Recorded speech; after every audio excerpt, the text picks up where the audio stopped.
भर रस्त्यात शूटिंग करणं पडलं महागात, गुन्हा दाखल होताच रील स्टारची माफी। सोशल मीडियावर प्रसिद्धी मिळवण्यासाठी रस्त्याच्या मध्यभागी नाचण्याचा अजब प्रकार अमरावती शहरात उघडकीस आला। पंचवटी व राजकमल चौकात दोन रील स्टारनी वाहतुकीच्या वेळी भर रस्त्यात व्हिडिओ शूट करत नाचण्याचा प्रकार केला। यामुळे वाहतुकीला अडथळा निर्माण झाला आणि त्यांचा जीव देखील धोक्यात आला। या घटनेचा व्हिडिओ सोशल मीडियावर व्हायरल झाल्यानंतर पोलीस प्रशासनाने तात्काळ दखल घेतली। संबंधितांपैकी देविदास इंगोले याच्यावर गुन्हा दाखल करण्यात आला।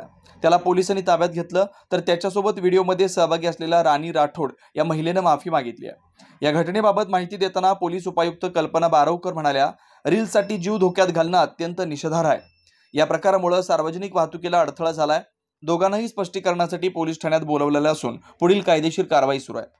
अशा प्रकारांमुळे सोशल मीडियावरील लाईकच्या नादात तरुणाईकडून सार्वजनिक ठिकाणी धोकादायक कृत्य होण्याची शक्यता वाढते आहे। त्यामुळे पोलिसांनी नागरिकांना सावधगिरी बाळगण्याचं आवाहन केलंय। बरोबर आहे। जो पंचवटी चौकामध्ये आता जो व्हिडिओ तयार झालेला आहे तो सगळीकडे व्हायरल होतो आहे आणि ऐन वाहतुकीच्या वेळेस तो काढलेला व्हिडिओ आहे। दुपारची वेळ आहे, कर्मचारी तिथं हजर असतील किंवा नाही याची आता आम्ही चौकशी करतोय की ज्यावेळेस जर अशी घटना घडली तर आमचे कर्मचारी तिथे हजर होते किंवा नाही, तर आम्ही त्यांना बोलवलेलं पण आहे त्या संदर्भामध्ये स्पष्टीकरण देण्यासाठी। परंतु जो व्हिडिओ झालेला आहे तर त्याच्यामधला जो इंगोले म्हणून सदर माणूस आहे किंवा राणी राठोड म्हणून जी महिला आहे, त्यांना आम्ही आता सध्या तरी इंगोलेला आम्ही ताब्यात घेतलेलं आहे। मला वाटतं राठोड जी महिला आहे ती इथली नाही आहे, म्हणजे अमरावतीमधली नाही आहे, परंतु आम्ही त्यांच्यावर कारवाई करणार आहोत। सध्या तर ताब्यात घेतलेलं आहे, पुढची कारवाई आता पोलीस स्टेशनला चालू आहे। नमस्कार, मी राणी राठोड, अमरावती। माझं प्रोफेशन, मी लावणी सम्राज्ञी आहे महाराष्ट्राची आणि लोककलावंत आहे, लोक उपासक आहे। नवनवीन प्रोग्राम्स करत असते, पुऱ्या भारतभर माझं भ्रमण असतं। तर माझा एक व्हिडिओ मोठ्या संख्येने व्हायरल होतोय, तो म्हणजे सिग्नलवरचा। तर मला असं वाटते ते चुकीचंच आहे, तो प्रकारच चुकीचा आहे। त्याबद्दल मी क्षमस्व आहे, मी माफी मागते सगळ्या लोकांशी, सगळ्या अधिकाऱ्यांशी। तर देविदास दादा जे आहेत ते मला म्हणाले की माझे व्ह्यूज वाढतील म्हणून तुम्ही माझ्यासोबत व्हिडिओ काढा। तर मी त्यांना हो म्हटलं। मग त्याच्यानंतर आम्ही व्हिडिओ काढला तेव्हा मी त्यांना म्हटलं होतं, मला वाटलं त्यांनी परमिशन घेतली असेल आणि त्यांचे व्हिडिओ असतात सिग्नलला, तर मला वाटलं की त्यांची परमिशन घेतली असेल म्हणून मी तो व्हिडिओ काढण्याचं धाडस केलं। आणि करेपर्यंत माझंही मत नव्हतं, मला करायचंच नव्हता, पण तरीही तो होऊन गेला। तर मला असं वाटते की चुकीचा प्रकार आहे, तर मी माफी मागते सगळ्यांशी। हा प्रकार याच्यानंतर होणार नाही आणि कधीच मी असला प्रकार यानंतर कधी करणार नाही, तर मला माफ करण्यात यावे। आणि लोककलावंत म्हणून आम्ही चांगले जेव्हा कार्यक्रम करत असतो तेव्हा कोणी आमच्या कलेची कोणी दखल घेत नाही, पण चुकीच्या पद्धतीने चुकीच्या गोष्टी ह्या व्हायरल होत असतात। मी साध्या पद्धतीने साध्या मनाने व्हिडिओ काढण्यास गेली, पण त्याचं चुकीचं काहीतरी वेगळंच होऊन बसलं। तर मला काहीच नाही, फक्त माफी मागायची आहे सगळ्यांची। तर यानंतर असं काही घडणार नाही। धन्यवाद।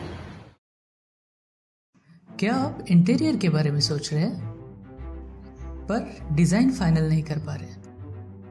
होम इंटीरियर या ऑफिस इंटीरियर, किसी भी डिजाइन आइडिया को रियलिटी में कैसे बदले, आज हम ये जानेंगे इंडस्ट्री एक्सपर्ट्स से।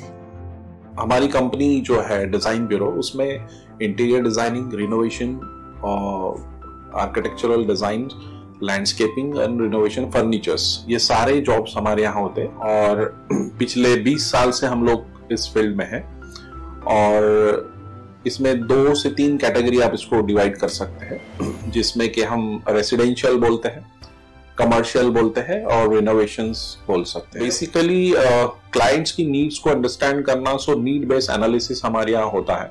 सो क्लाइंट्स के लिए हम लोग परफेक्ट इसलिए हो जाते हैं, या हम उनके लिए दोबारा, या किसी क्लाइंट्स के लिए हम चौथी बार काम कर रहे हैं because of their confidence with us, कि वो हमारे ऊपर रिलाय करते हैं। हम लोग अमित को पहले से ही जानते थे, तो उनको हमने बुला के उनको जो स्ट्रक्चरल यहाँ पे ब्रिक्स वर्क चल रहा था तभी से उनको कांटेक्ट किया, उन्हीं को जगह दिखाई, उनको स्पेस डिजाइन करने के हिसाब से कांटेक्ट किया। उन्होंने डिजाइन बना के दिया काफी अच्छा।